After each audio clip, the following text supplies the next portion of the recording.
Jimmy believed in something that I still can't comprehend yet.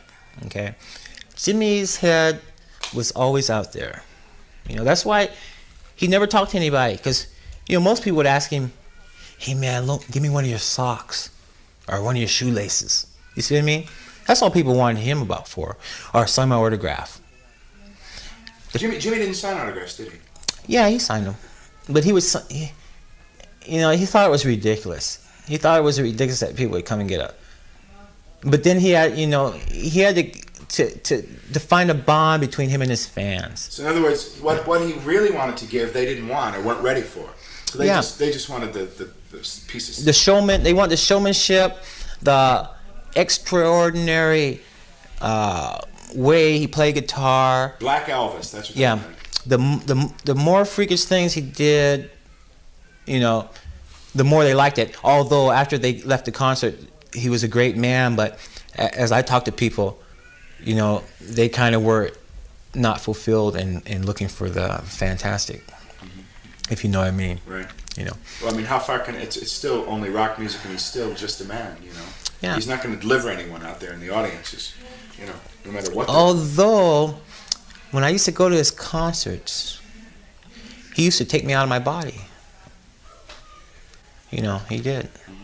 I used to be in the audience, and next thing I know, I'd be up on stage or about 15 feet above him, looking down on him, and I'd still be in the audience over there. That's what, that might have been just something between me and him. I don't know. I was in prison when I first heard it. But I heard it before on the radio, at least 3 times over the years, that Jimi Hendrix was dead, or he shot acid in his eyeball, and he died. What do you mean you heard it before? I heard it before on the radio. Just rumors, stuff like, oh, I see. Jimi Hendrix died, he shot cocaine in his eyeball, and his brain exploded, or something like that. But I tell you something now, Jimmy never shot nothing. I don't care what they tell you. He never shot nothing.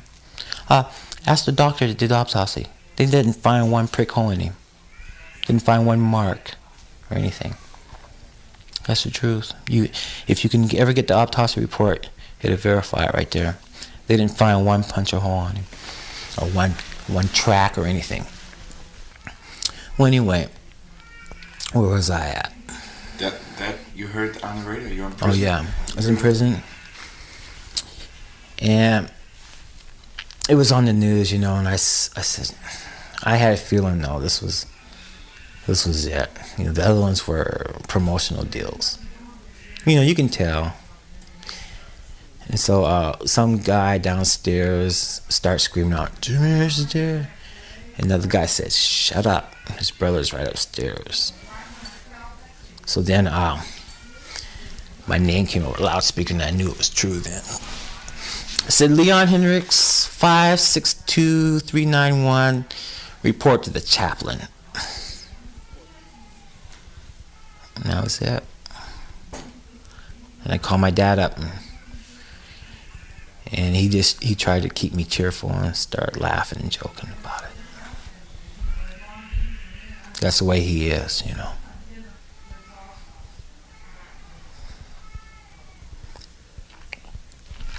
And so they let me out of prison right after that, because the guy that I lived with before, he had became the chairman of the board of the parole and probation or something. The rich guy, that first foster home. And so he wrote a big old report and stuff like that, and said, a bunch of stuff. So they let me out of prison. It was a choice of going to prison or going to the army, back to the army. But so the phone call came. What the hell happened to your mind, man? You must have freaked, man. Well, I freaked because Jimmy was more than a brother to you.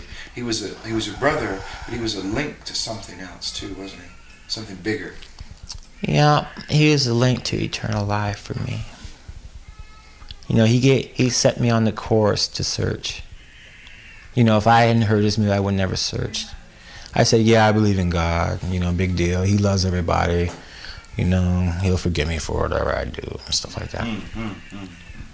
You know, it's the same old lie that's been told for ages. You're all right. You'll be cool. You'll be all right. So, called my dad. He joked with me on the phone. You know, you can't really get to the truth with him because you know he's been hiding stuff for so long. But that's good for him. So they let me out for the funeral. Deputy took you down.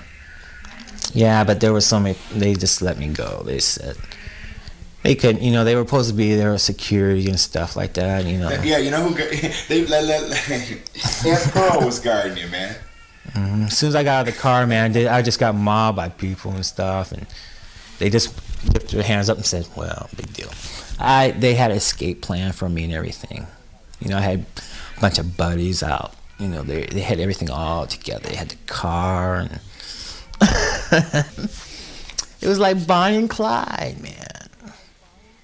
You know, my friends, they had all kind of stuff packed up for me. They had dope packed up and cigarettes that were already sealed, and you know, they were doing me great favors.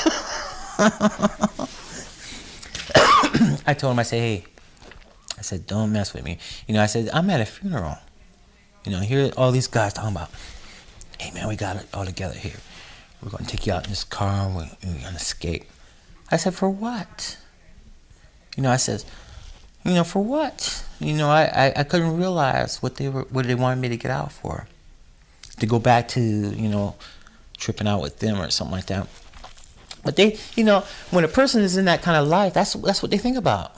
You know, if you get caught, just make it break. You know, if you get shot at, shoot back. You know, that kind of stuff.